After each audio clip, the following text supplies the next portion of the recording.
everyone. Welcome back to H.P. Lovecraft's At the Mountains of Madness. Is our music playing? Oh, there it goes. Okay. Hello, Xavier, Daniel. Let me actually move this to my other monitor here so I'm not turning my head all the time. Jeff, Lobsol, Don Potts, Tintins, Billy, which is actually Helena. Helena, you might want to not watch this one. This one might be a little scary. Maybe go find Billy and let Billy know the stream has started. Apparently you didn't tell Billy last time. We had a fun laugh about that in the Discord. It was cute. So we are at part 3 of At the Mountains of Madness. For those who missed it last time, this is about an Antarctic expedition. The speaker of the story is describing things that happened in the past and trying to warn others not to go back to the Antarctic because they've found these strange creatures buried in a cave and things are starting to get weird. So, we are on part 3. Here's what we do. Alright, Billy's here. Okay, good. Just wanted to be sure. None of us, I imagine, slept very heavily or continuously that morning, for both the excitement of Lake's discovery and the mounting fury of the wind were against such a thing. So savage was the blast, even where we were, that we could not help wondering how much worse it was at Lake's camp, directly under the vast unknown peaks that bred and delivered it. McTighe was awake at 10 o'clock and tried to get Lake on the wireless as agreed, but some electrical condition in the disturbed air to the westward seemed to prevent communication. We did, however, get the Arkham, and Douglas told me that he had likewise been vainly trying to reach Lake. He had not known about the wind, for very little was blowing at McMurdo's Sound, despite its persistent rage where we were. Throughout the day, we all listened anxiously and tried to get Lake at intervals, but invariably without results. About noon, a positive frenzy of wind stampeded out of the west, causing us to fear for the safety of our camp. But it eventually died down, with only a moderate relapse at 2 p.m. After 3 o'clock, it was very quiet, and we redoubled our efforts to get Lake. Reflecting that he had 4 planes, each provided with an excellent shortwave outfit, we could not imagine any ordinary accident capable of crippling all his wireless equipment at once. Nevertheless, the stony silence continued, and when we thought of the delirious force the wind must have had in his locality, we could not help making the most direful conjectures. By 6 o'clock, our fears had become intense and definite, and after a wireless consultation with Douglas and Thorfinson, I resolved to take steps towards investigation. The 5th airplane, which we had left at the McMurdo Sound supply cache with Sherman and 2 sailors, was in good shape and ready for instant use, and it seemed that the very emergency for which it had been saved was now upon us. I got Sherman by wireless and ordered him to join me with the plane and the 2 sailors at the southern base as quickly as possible, the air conditions being apparently highly favorable. We then talked over the personnel of the coming investigation party, and decided that we would include all hands, together with the sledge and dogs which I had kept with me. Even so great a load would not be too much for one of the huge planes built to our especial orders for heavy machinery transportation. At intervals, I still tried to reach Lake with the wireless, but all to no purpose. Sherman, with the sailors Gunnarsson and Larson, took off at 7:30, and reported a quiet flight from several points on the wing. They arrived at our base at midnight, and all hands at once discussed the next move.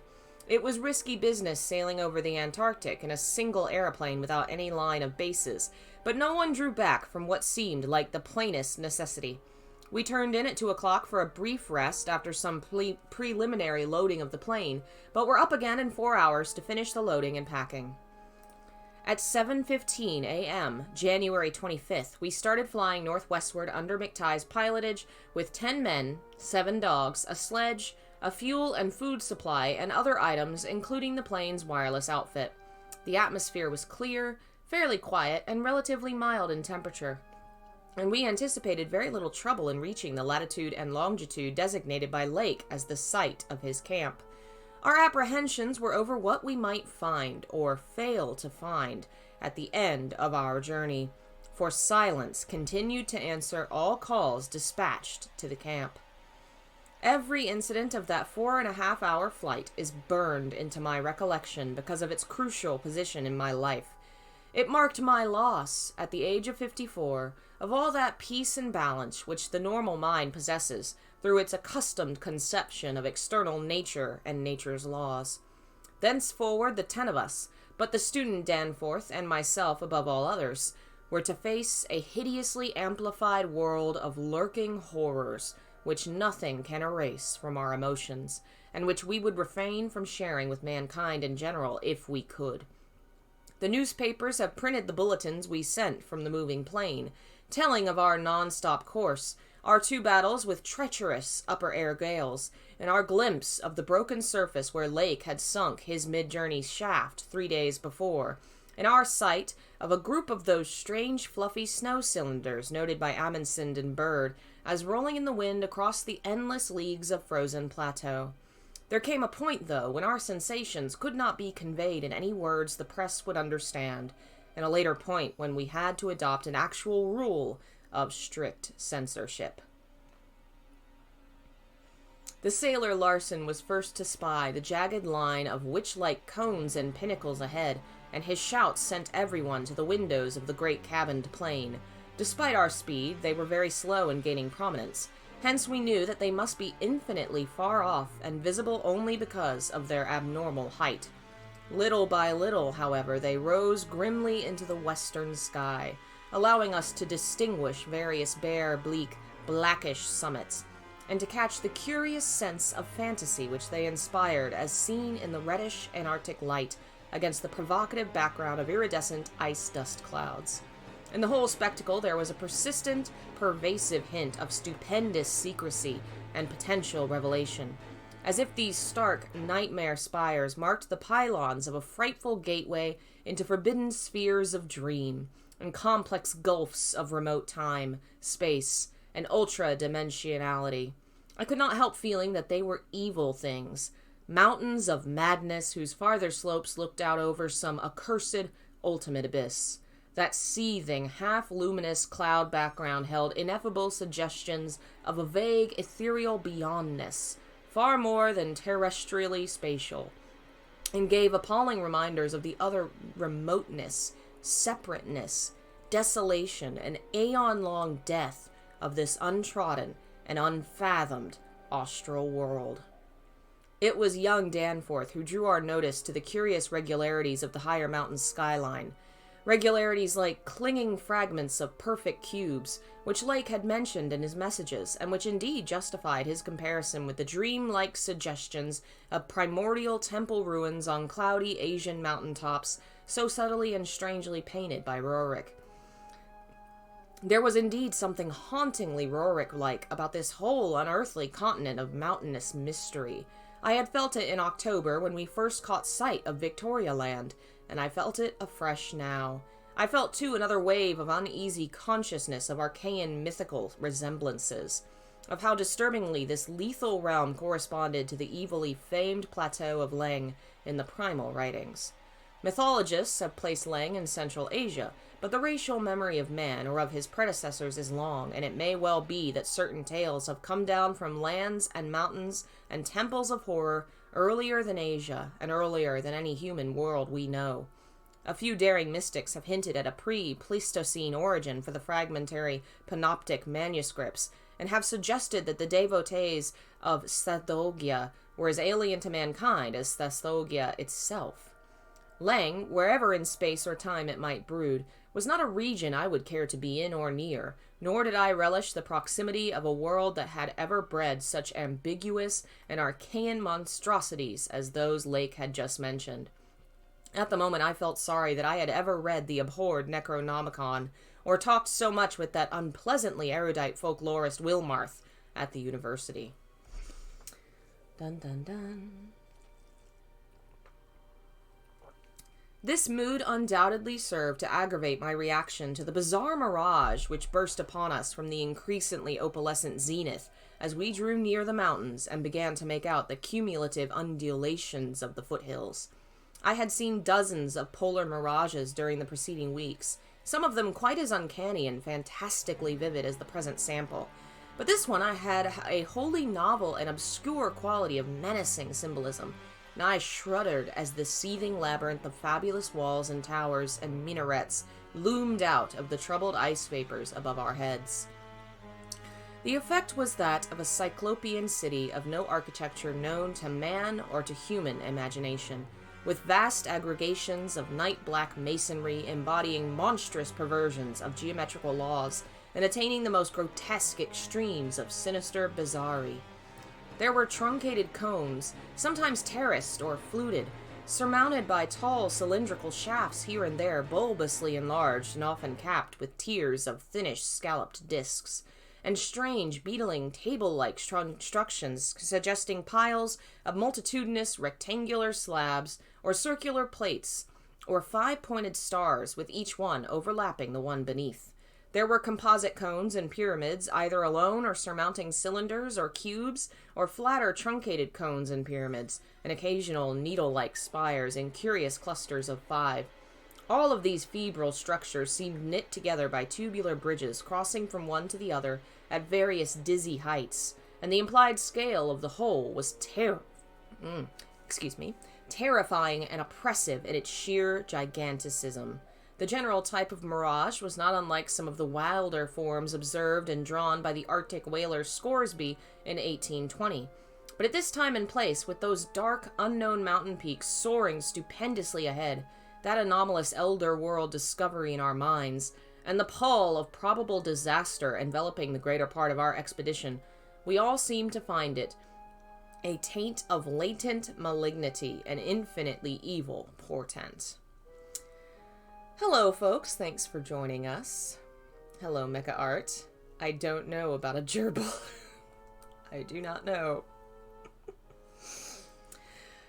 I was glad when the mirage began to break up, though in the process the various nightmare turrets and cones assumed distorted temporary forms of even vaster hideousness.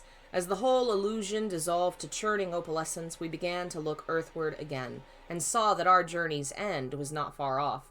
The unknown mountains ahead rose dizzyingly up like a fearsome rampart of giants, their curious regularity shewing with startling clearness, even without a field glass. We were over the lowest foothills now, and could see amidst the snow, ice, and bare patches of their main plateau a couple of darkish spots which we took to be Lake's Camp and Boring. The higher foothills shot up between 5 and 6 miles away, forming a range almost distinct from the terrifying line of more than Himalayan peaks beyond them.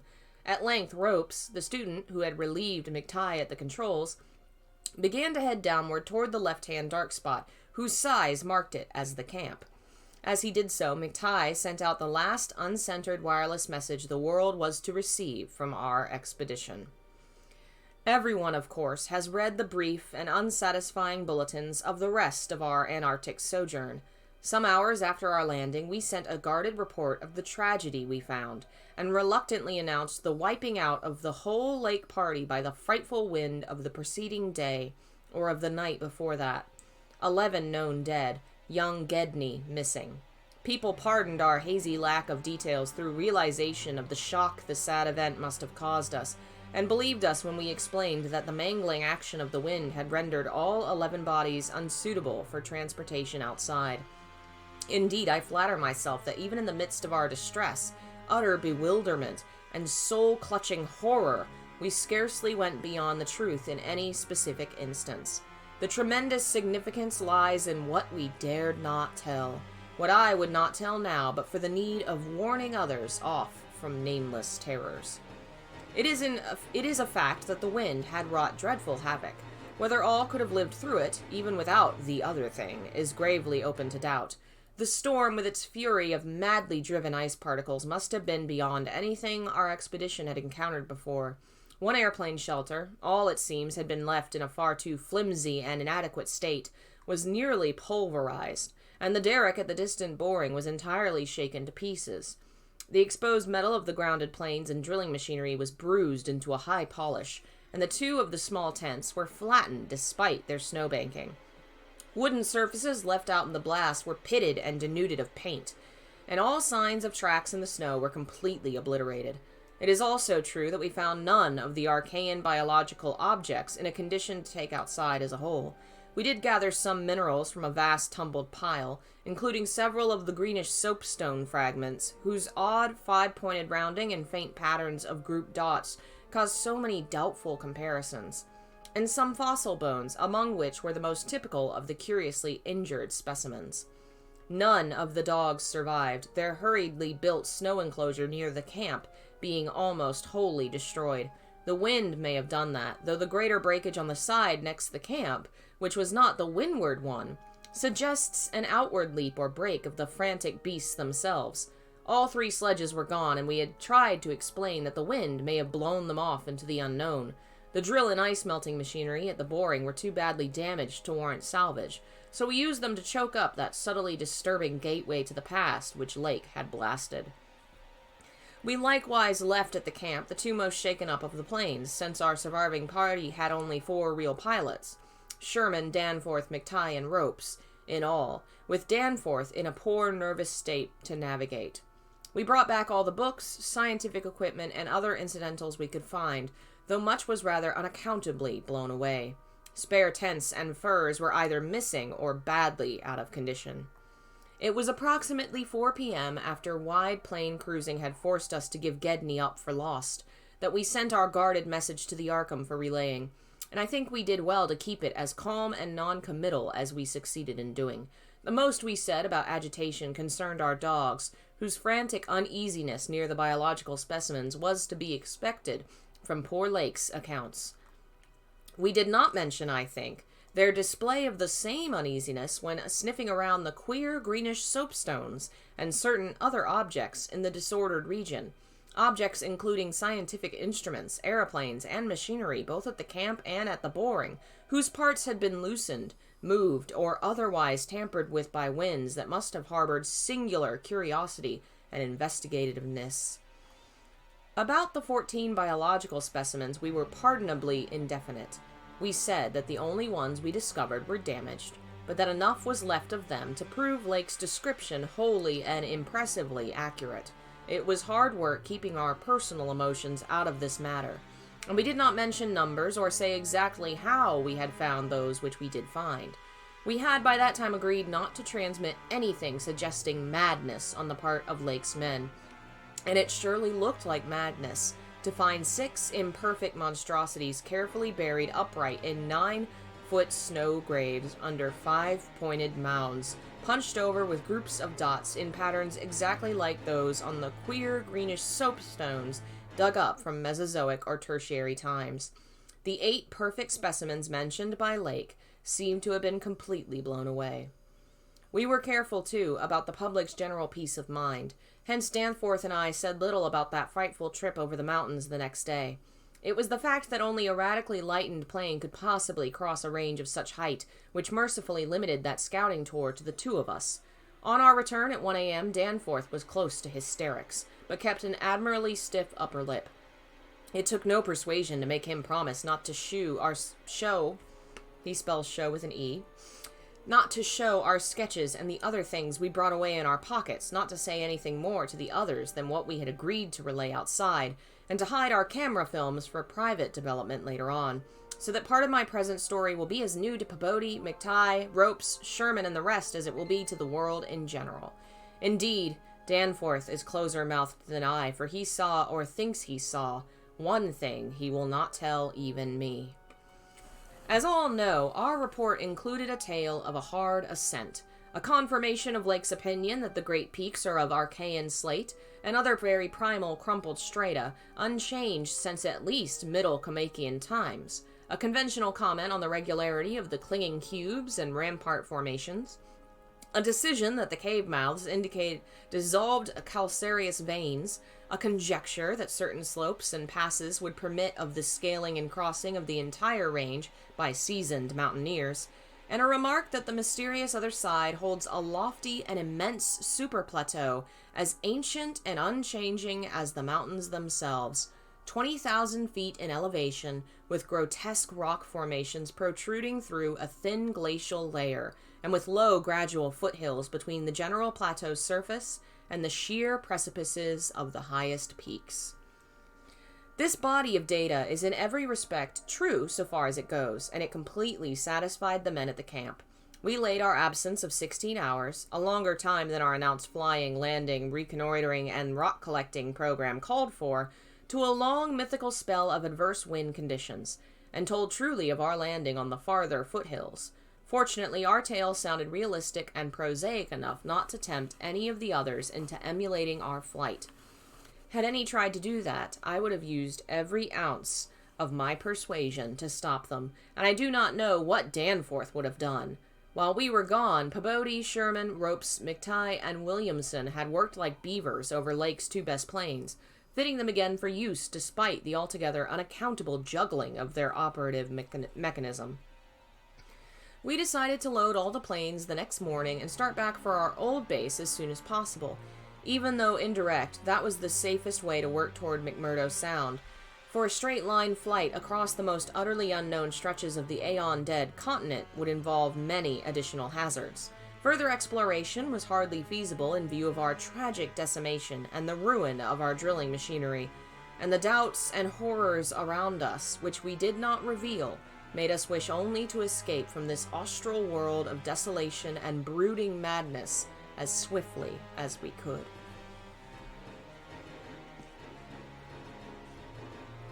As the public knows, our return to the world was accomplished without further disasters.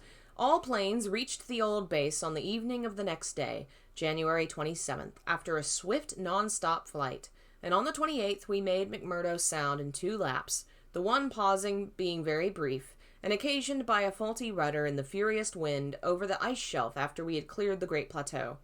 In 5 days more, the Arkham and Miskatonic, with all hands and equipment on board, were shaking clear of the thickening field ice and working up Ross Sea with the mocking mountains of Victorialand looming westward against a troubled Antarctic sky and twisting the wind's wails into a wide-ranged musical piping which chilled my soul to the quick. Less than a fortnight later, we left the last hint of polar land behind us, and thanked heaven that we were clear of a haunted, accursed realm where life and death, space and time, have made black and blasphemous alliances in the unknown epochs since matter first writhed and swam on the planet's scarce-cooled crust. Oh my lord. Apologies. I keep telling them that at 1 o'clock I start work. My niece just wants to play. Since our return, we have all constantly worked to discourage Antarctic exploration and have kept certain doubts and guesses to ourselves with splendid unity and faithfulness. Even young Danforth, with his nervous breakdown, has not flinched or babbled to his doctors. Indeed, as I have said, there is one thing he thinks he alone saw which he will not tell even me, though I think it would help his psychological state if he would consent to do so. It might explain and relieve much, though perhaps the thing was no more than the delusive aftermath of an earlier shock. That is the impression I gather after those rare, irresponsible moments when he whispered disjointed things to me, things which he repudiates vehemently as soon as he gets a grip on himself again. Billy. It will be hard work deterring others from the great white South, and some of our efforts may directly harm our cause by drawing inquiring notice. We might have known from the first that human curiosity is undying, and that the results we announced would be enough to spur others ahead on the same age-long pursuit of the unknown. Lake's reports of those biological monstrosities had aroused naturalists and paleontologists to the highest pitch, though we were sensible enough not to show the detached parts we had taken from the actual buried specimens, or our photographs of those specimens as they were found. We also refrained from showing the more puzzling of the scarred bones and greenish soapstones, while Danforth and I have closely guarded the pictures we took or drew on the super plateau across the range, and the crumpled things we smoothed, studied in terror, and brought away in our pockets. But now that Starkweather Moore Party is organizing, and with a thoroughness far beyond anything our outfit attempted, if not dissuaded, they will get to the innermost nucleus of the Antarctic and melt and bore till they bring up that which may end the world we know. So I must break through all reticences at last, even about that ultimate, nameless thing beyond the mountains of madness. That's the third time he said mountains of madness. We are on part 4. It is only with vast hesitancy and repugnance that I let my mind go back to Lake's camp and what we really found there, and to that other thing beyond the frightful mountain wall. I am constantly tempted to shirk the details, and to let hints stand for actual facts and elucidable deductions. I hope I have said enough already to let me glide briefly over the rest, that is, of the horror at the camp. I have told of the wind-ravaged terrain, the damaged shelters, the disarranged machinery, the varied uneasinesses of our dogs, the missing sledges and other items, the deaths of men and dogs, the absence of Gedney, and the 6 insanely buried biological specimens, strangely sound in texture for all their structural injuries, from a world 40 million years dead. I do not recall whether I mentioned that upon checking up the canine bodies, we found 1 dog missing. We did not think much about that till later. Indeed, only Danforth and I have thought of it at all. The principal things I have been keeping back relate to the bodies, and to certain subtle points which may or may not lend a hideous and incredible kind of rationale to the apparent chaos. At the time, I tried to keep the men's minds off these points, for it was so much simpler, so much more normal, to lay everything to an outbreak of madness on the part of some of Lake's party. From the looks of things, that demon mountain wind must have been enough to drive any man mad in the midst of this center of all earthly mystery and desolation. The crowning abnormality, of course, was the condition of the bodies, men and dogs alike. They had all been in some terrible kind of conflict, and were torn and mangled in fiendish and altogether inexplicable ways. Death, so far as we could judge, had in each case come from strangulation or laceration. The dogs had evidently started the trouble, for the state of their ill-built corral bore witness to its forcible breakage from within. It had been set some distance from the camp because of the hatred of the animals for those hellish Arcanian organisms, but the precaution seemed to have been taken in vain. When left alone in that monstrous wind behind flimsy walls of insufficient height, they must have stampeded, whether from the wind itself or from some subtle, increasing odor emitted by the nightmare specimens, one could not say. Those specimens, of course, had been covered with a tent cloth, yet the low Antarctic sun had beat steadily upon that cloth, and Lake had mentioned that solar heat tended to make the strangely sound and tough tissues of the things relax and expand. Perhaps the wind had whipped the cloth from over them and jostled them about in such a way that their more pungent olfactory qualities became manifest, despite their unbelievable antiquity. But whatever had happened, it was hideous and revolting enough. Perhaps I had better put squeamishness aside and tell the worst at last, though with a categorical statement of opinion based on the first-hand observations and most rigid deductions of both Danforth and myself, that the then missing Gedney was in no way responsible for the loathsome horrors we found. I have said that the bodies were frightfully mangled. Now I must add that some were incised and subtracted from in the most curious, cold-blooded, and inhuman fashion. It was the same with dogs and men. All the healthier, fatter bodies, quadruped or bipedal, had had their most solid masses of tissue cut out and removed, as by a careful butcher, and around them was a strange sprinkling of salt, taken from the ravaged provision chests on the plains, which conjured up the most horrible associations. The thing had occurred in one of the crude aeroplane shelters from which the plane had been dragged out, and subsequent winds had effaced all tracks which could have supplied any plausible theory. Scattered bits of clothing, roughly slashed from the human incision subjects, hinted no clues. It is useless to bring up the half-impression of certain faint snowprints in one shielded corner of the ruined enclosure, because that impression did not concern human prints at all, but was clearly mixed up with all the talk of fossil prints which poor Lake had been giving throughout the preceding weeks. One had to be careful of one's imagination in the lee of those overshadowing mountains of madness. As I have indicated, Gedney and 1 dog turned out to be missing in the end. When we came on that terrible shelter, we had missed 2 dogs and 2 men, but the fairly unharmed dissecting tent, which we entered after investigating the monstrous graves, had something to reveal. It was not as Lake had left it, for the covered parts of the primal monstrosity had been removed from the improvised table. Indeed, we had already realized that one of the 6 imperfect and insanely buried things we'd found, the one with the trace of a peculiarly hateful odor, must represent the collected sections of the entity which Lake had tried to analyze. On and around the laboratory table were strewn other things, and it did not take long for us to guess that those things were the carefully, though oddly and inexpertly dissected parts of one man and one dog. I shall spare the feelings of survivors by omitting mention of the man's identity. Lake's anatomical instruments were missing, but there were evidences of their careful cleansing. The gasoline stove was also gone, though around it we found a curious litter of matches. We buried the human parts beside the other 10 men, and the canine parts with the other 35 dogs. Concerning the bizarre smudges on the laboratory table, and on the jumble of roughly handled illustrated books scattered near it, we were much too bewildered to speculate.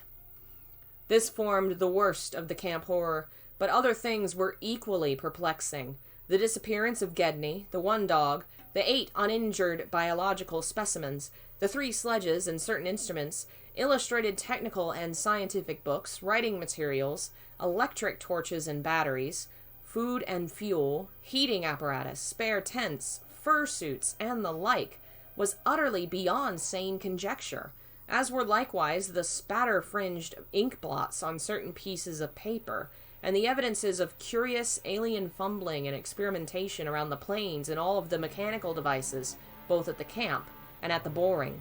The dogs seemed to abhor this oddly disordered machinery.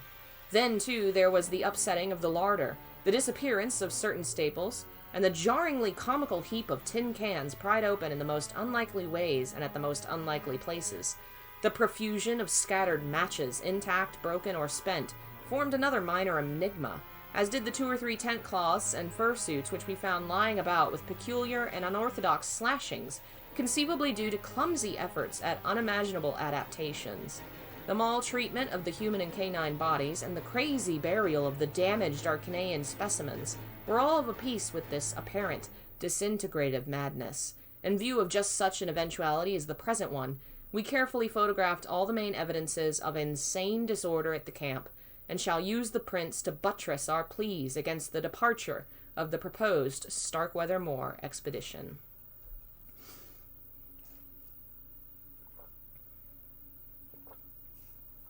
Have I added The Thing and Mountain of Madness to the movie list? Yes, I should have had.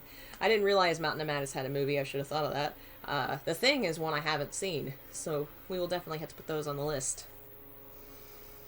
Our first act, after finding the bodies in the shelter, was to photograph and open the row of insane graves with the 5-pointed snow mounds. We could not help noticing the resemblance of those monstrous mounds with their clusters of grouped dots to poor Lake's descriptions of the strange greenish soapstones.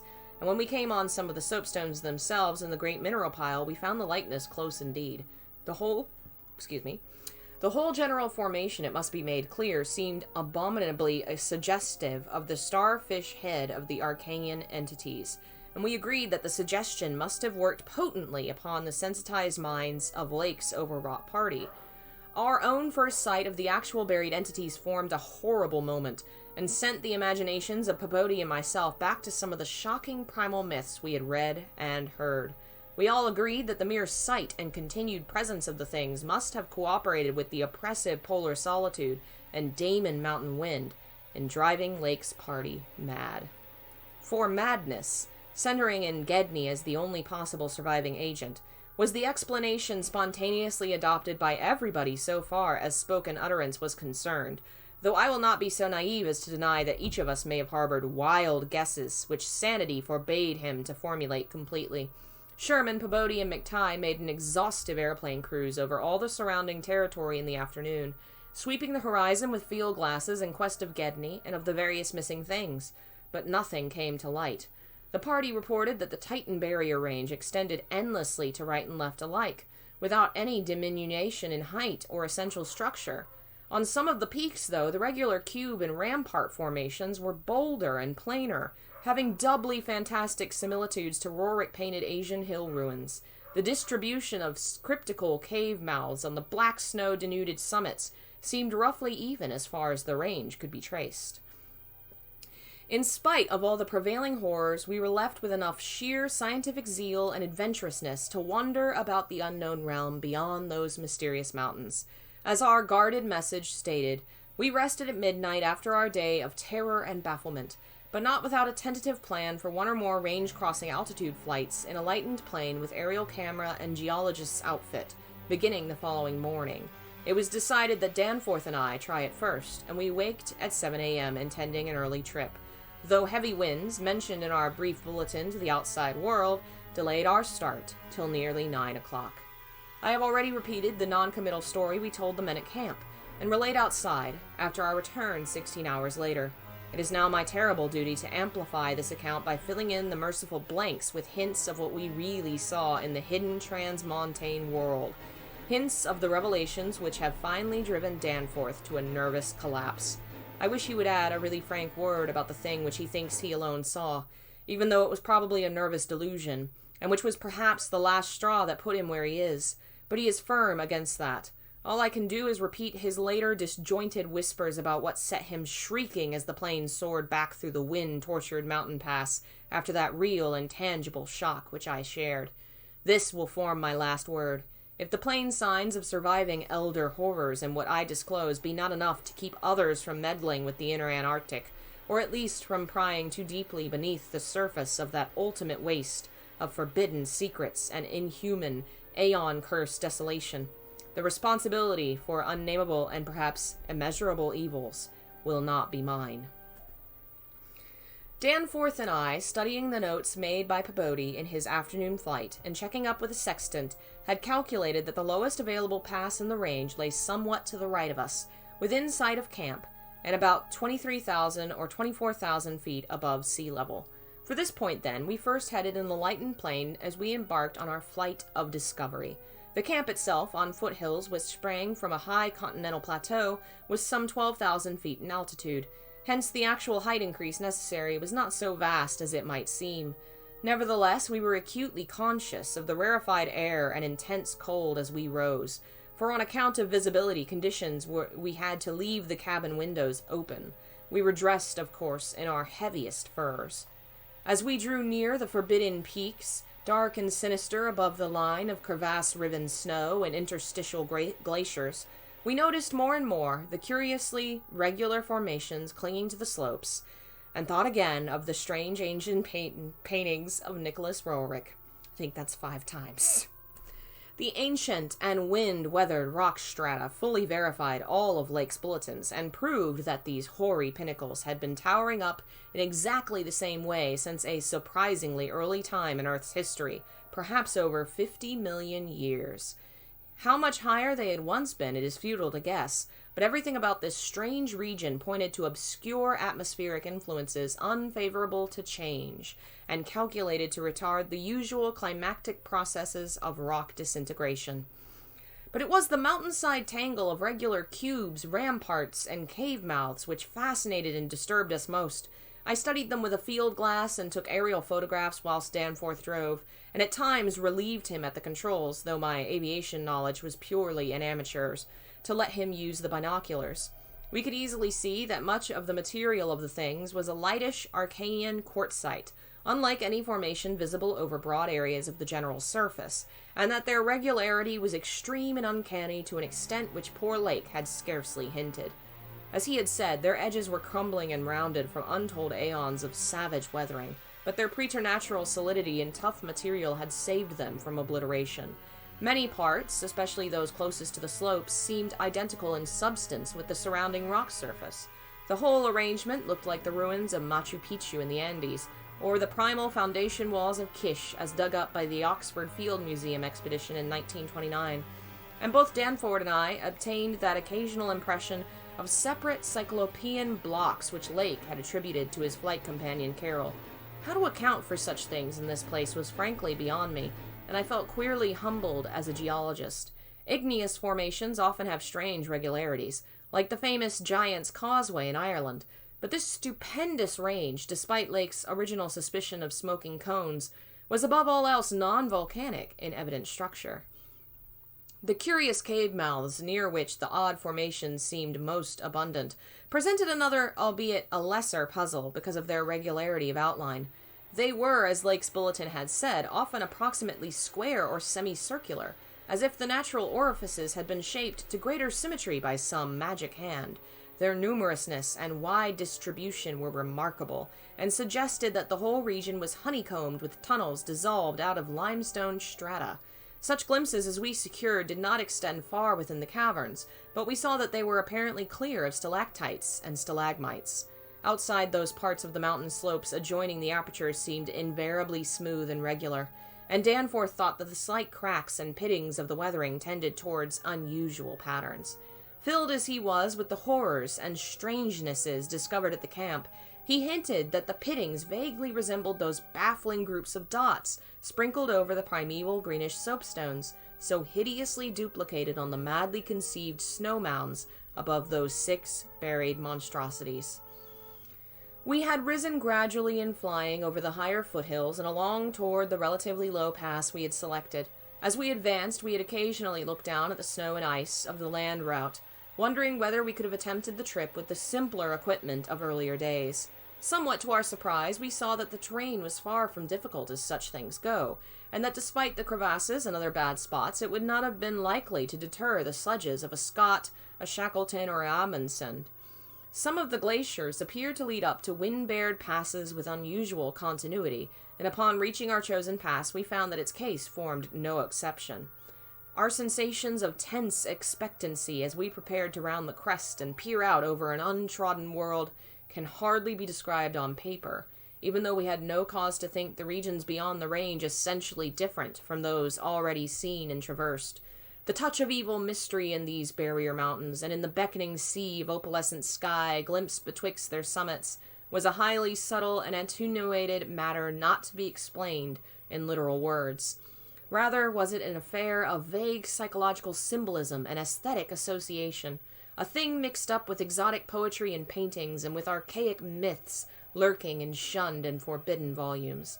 Even the wind's burden held a peculiar strain of conscious malignity, and for a second it seemed that the composite sound included a bizarre musical whistling or piping over a wide range as the blast swept in and out of the omnipresent and resonant cave mouths.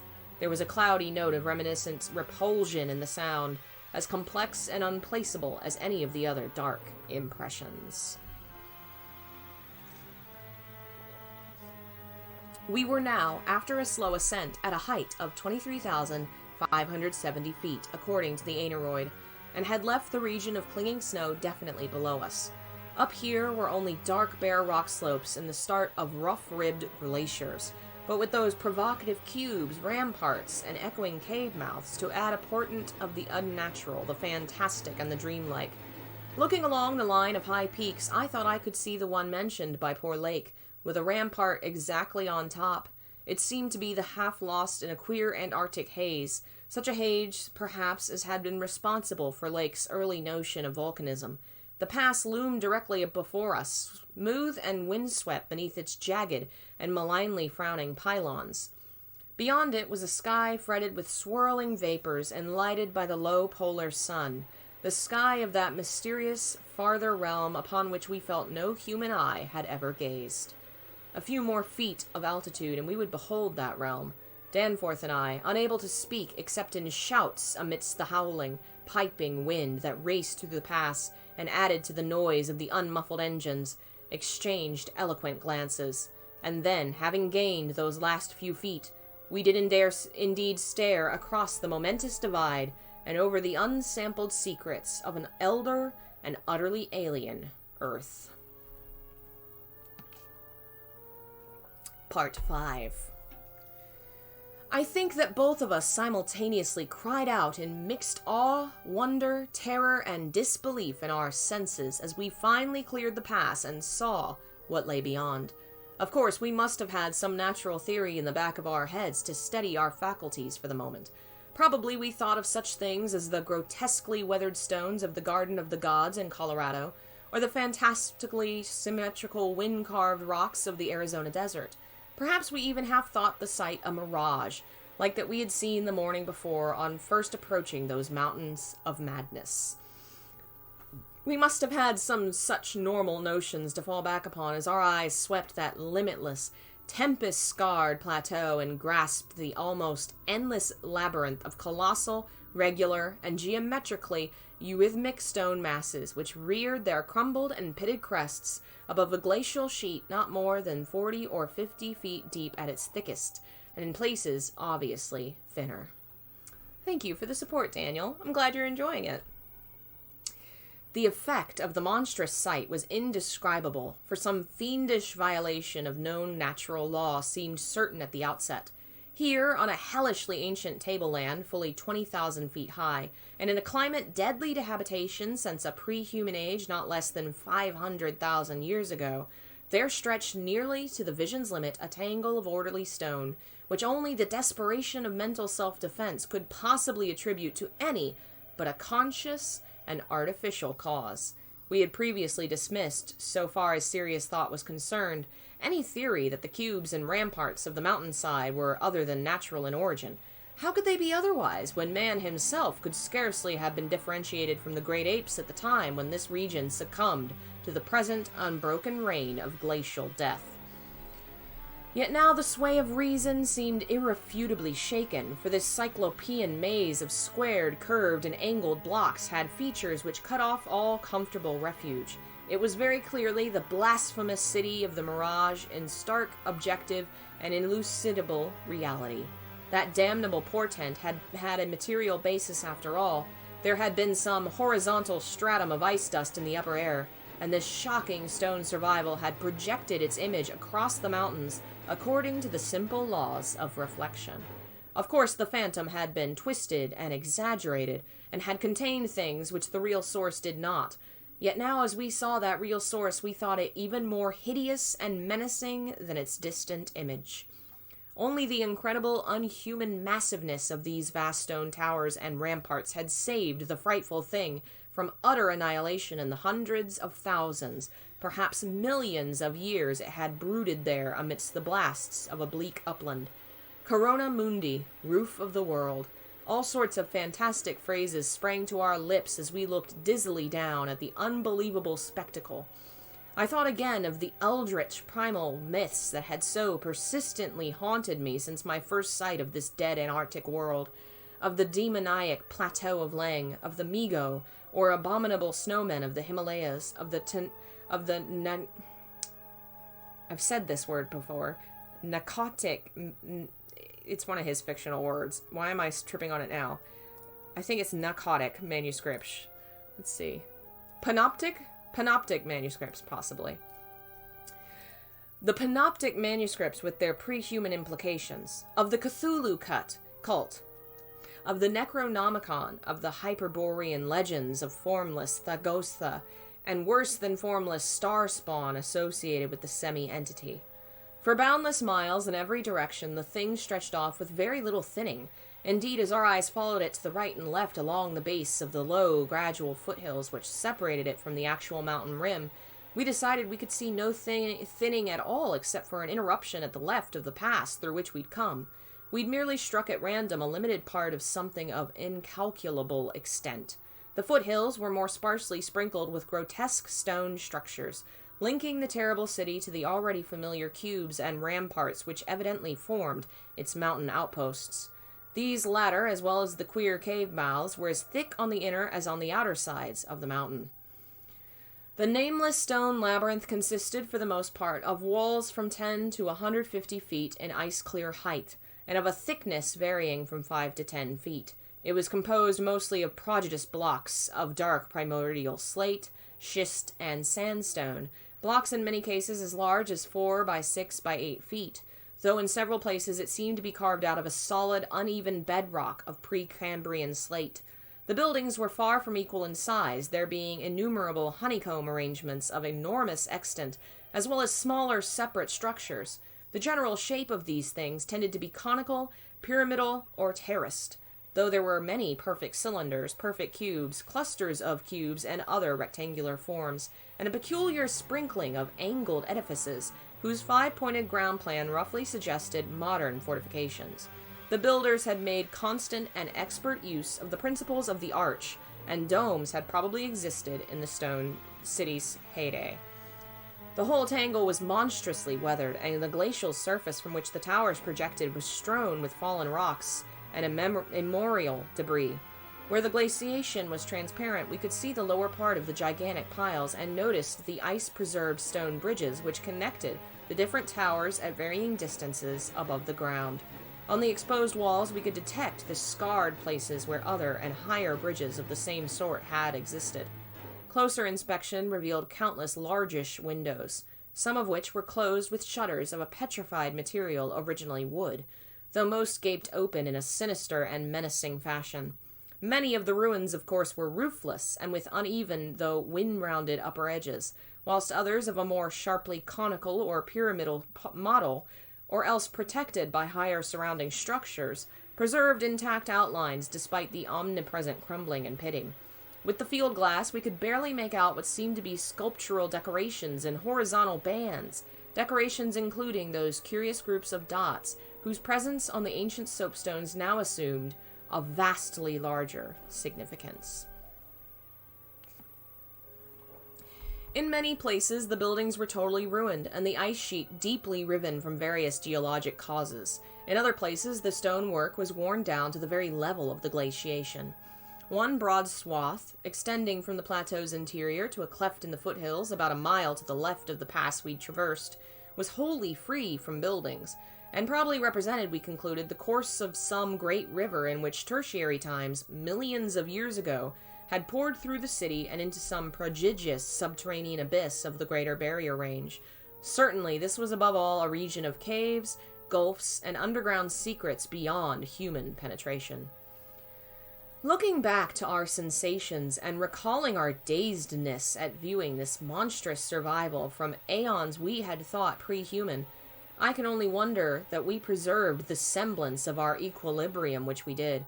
Of course we knew that something, chronology, scientific theory, or our own consciousness was woefully awry, yet we kept enough poise to guide the plane, observe many things quite minutely, and take a careful series of photographs which may yet serve both us and the world in good stead.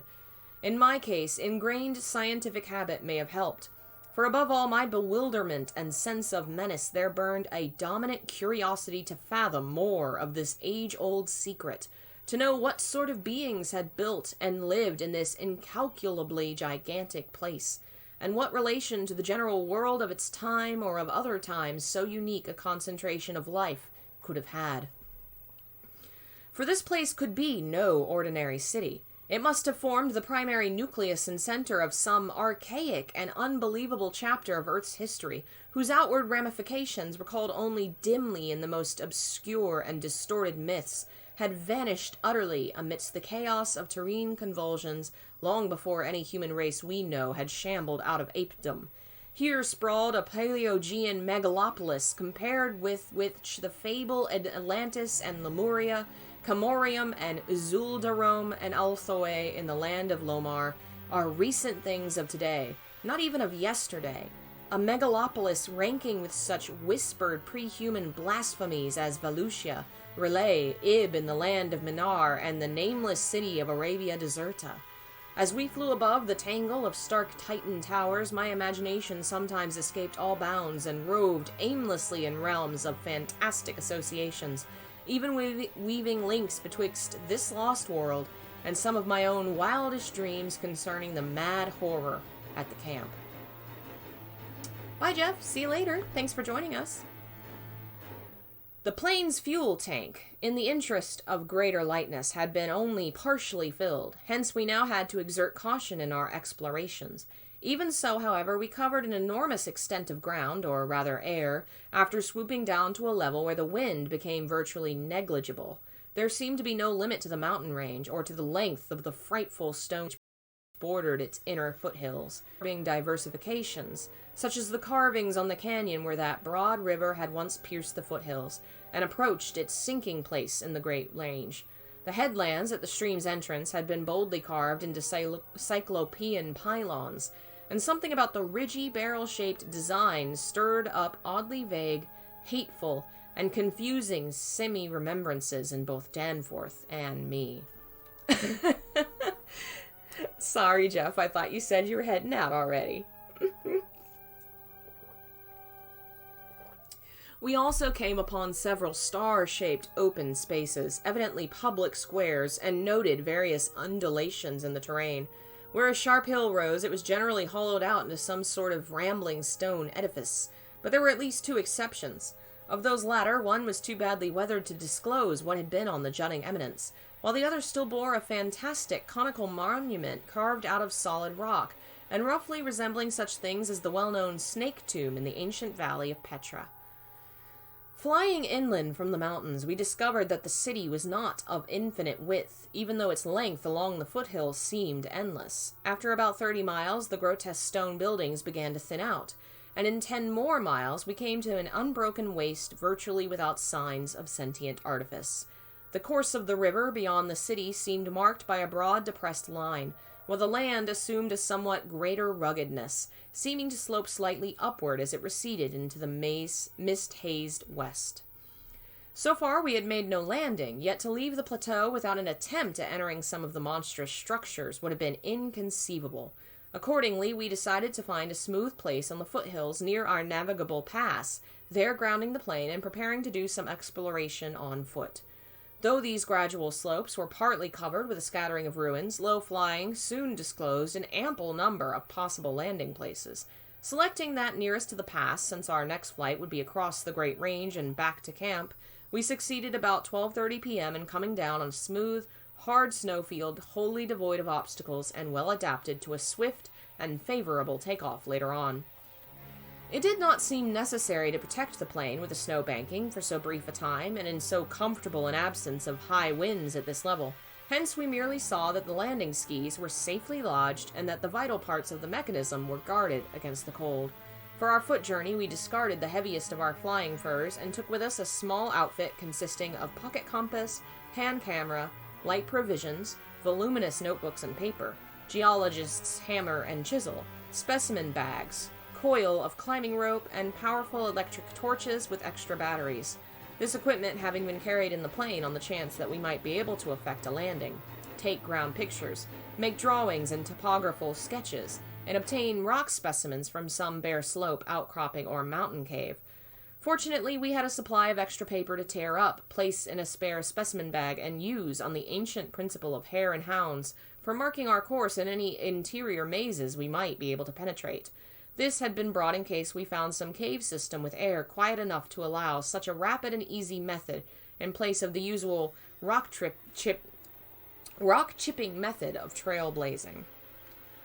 Walking cautiously downhill over the crusted snow toward the stupendous stone labyrinth that loomed against the opalescent west, we felt almost as keen a sense of imminent marvels as we had felt on approaching the unfathomed mountain pass 4 hours previously. True, we had become visually familiar with the incredible secret concealed by the barrier peaks, yet the prospect of actually entering primordial walls reared by conscious beings perhaps millions of years ago, before any known race of men could have existed, was nonetheless awesome and potentially terrible in its implications of cosmic abnormality. Though the thinness of the air at this prodigious altitude made exertion somewhat more difficult than usual, both Danforth and I found ourselves bearing up very well, and felt equal to almost any task which might fall to our lot. It took only a few steps to bring us to a shapeless ruin worn level with the snow, while 10 or 15 rods farther on there was a huge, roofless rampart, still complete in its gigantic 5-pointed outline, and rising to an irregular height of 10 or 11 feet. For this latter we headed, and when at last we were able to touch its weathered cyclopean blocks, we felt that we had established an unprecedented and almost blasphemous link with forgotten aeons normally closed to our species. This rampart, shaped like a star and perhaps 300 feet from point to point, was built of Jurassic sandstone blocks of irregular size, averaging 6 by 8 feet in surface. There was a row of arched loopholes or windows about 4 feet wide and 5 feet high, spaced quite symmetrically along the points of the star and at its inner angles, and with the bottoms about 4 feet from the glaciated surface. Looking through these, we could see that the masonry was fully 5 feet thick, that there were no partitions remaining within, and that there were traces of banded carvings or bas-reliefs on the interior walls, facts we had indeed guessed before, when flying low over this rampart and others like it. Though lower parts must have originally existed, all traces of such things were now wholly obscured by the deep layers of ice and snow at this point.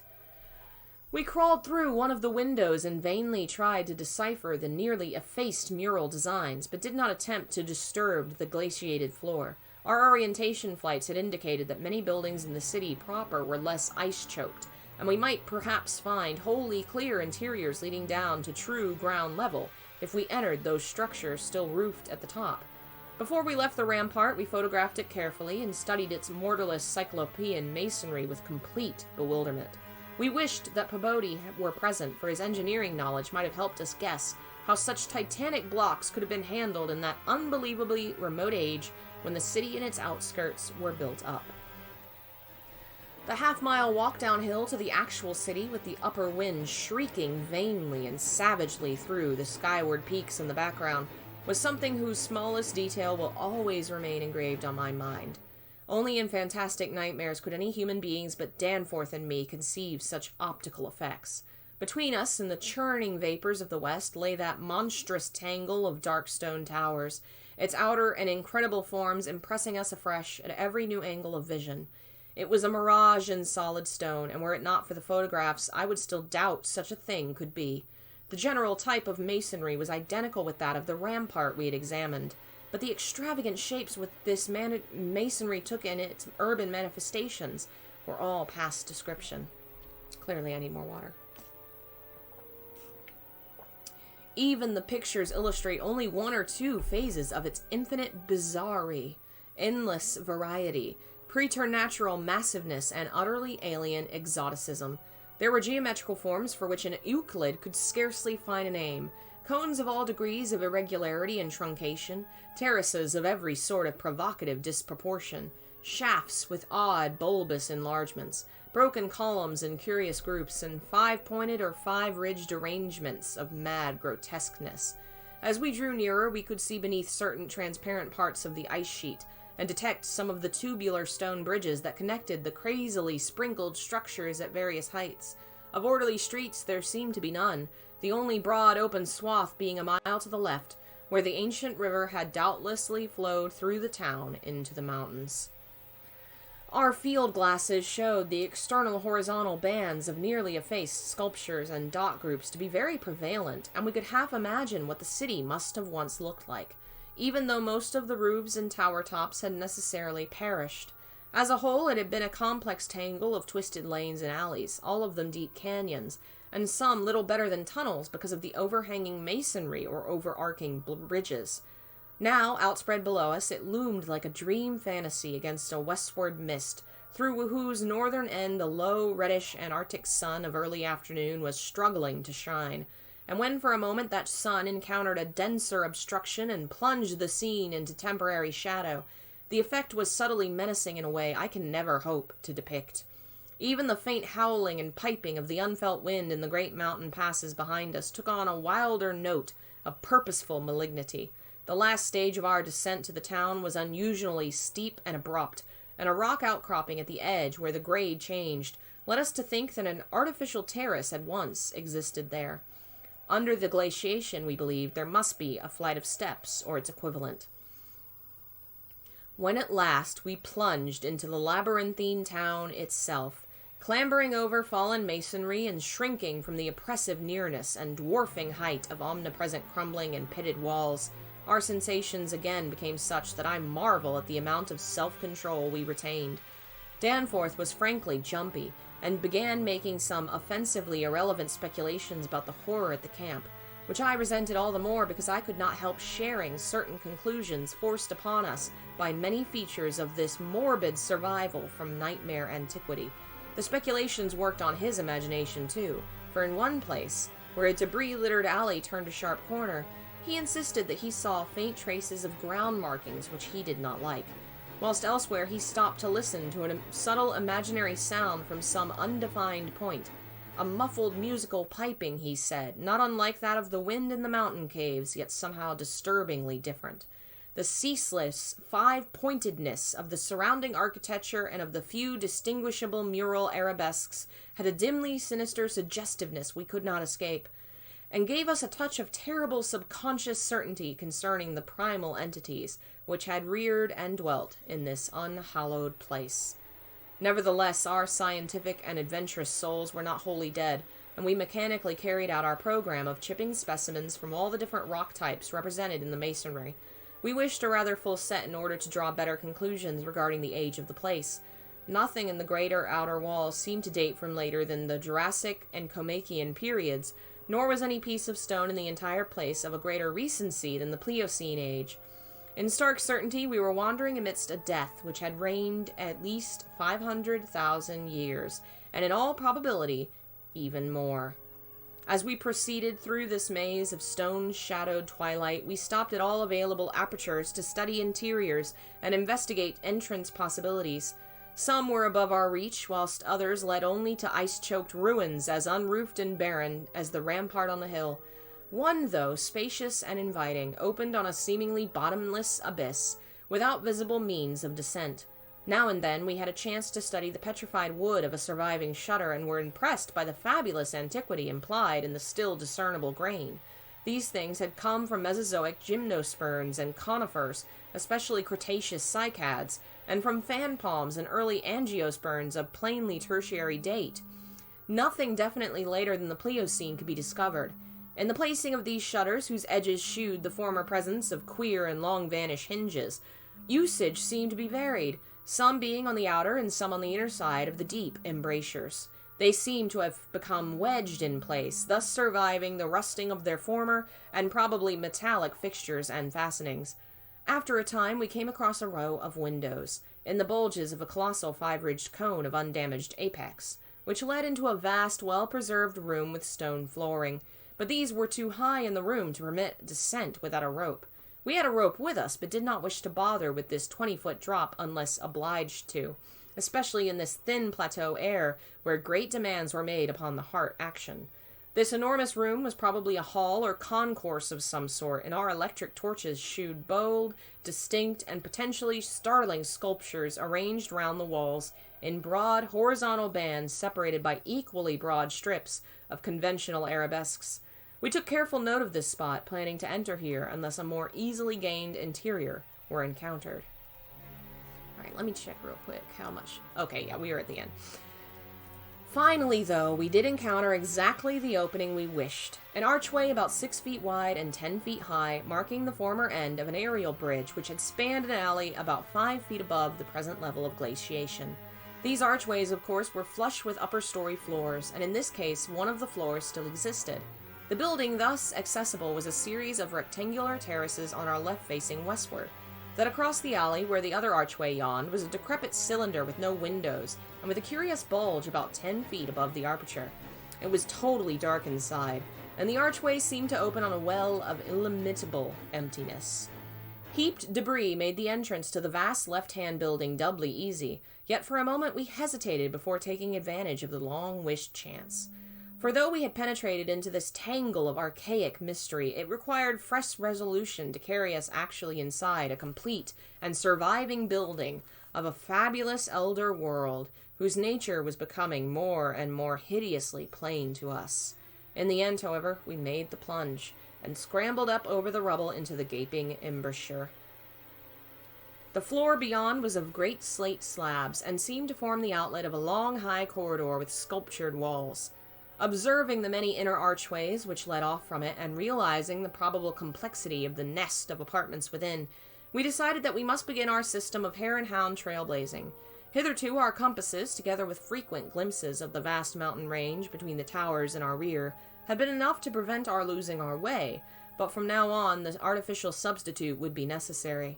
Accordingly, we reduced our extra paper to shreds of suitable size, placed them in a bag to be carried by Danforth, and prepared to use them as economically as safety would allow. This method would probably gain us immunity from straying, since there did not appear to be any strong air currents inside the primordial masonry. If such should develop, or if our paper supply should give out, we could of course fall back on the more secure though more tedious and retarding method of rock chipping. Just how extensive a territory we had opened up, it was impossible to guess without a trial. The close and frequent connection of the different buildings made it likely that we might cross from one to another on bridges underneath the ice, except where impeded by local collapses and geologic rifts, for very little glaciation seemed to have entered the massive constructions. Almost all the areas of transparent ice had revealed the submerged windows as tightly shuttered, as if the town had been left in that uniform state until the glacial sheet came to crystallize the lower part for all succeeding time. Indeed, one gained a curious impression that this place had been deliberately closed and deserted in some dim, bygone eon, rather than overwhelmed by any sudden calamity or even gradual decay. Had the coming of the ice been foreseen, and had a nameless population left en masse to seek a less doomed abode? The precise physiography conditions attending the formation of the ice sheet at this point would have to wait for later solution. It had not very plainly been a grinding drive. Perhaps the pressure of accumulated snows had been responsible, and perhaps some flood from the river or from the bursting of some ancient glacial dam in the Great Range had helped to create the special state now observable. Imagination could conceive almost anything in connection with this place. That is part 5. We are on to part 6 next time. We may probably take at least 2 more days, I think, to finish it. We will not read it tomorrow because tomorrow there will be a presentation given, but we will continue it later this week. Thanks so much for listening. I hope you enjoyed it. If you like what I do and you want to support it, links are in the description to do so. Books are still on sale, and pre-orders for my 3rd book are still available, and I hope to have more info on that soon. Until next time, or until 3 p.m. if you're going to join me for Fatal Frame, I'll see you later. Bye.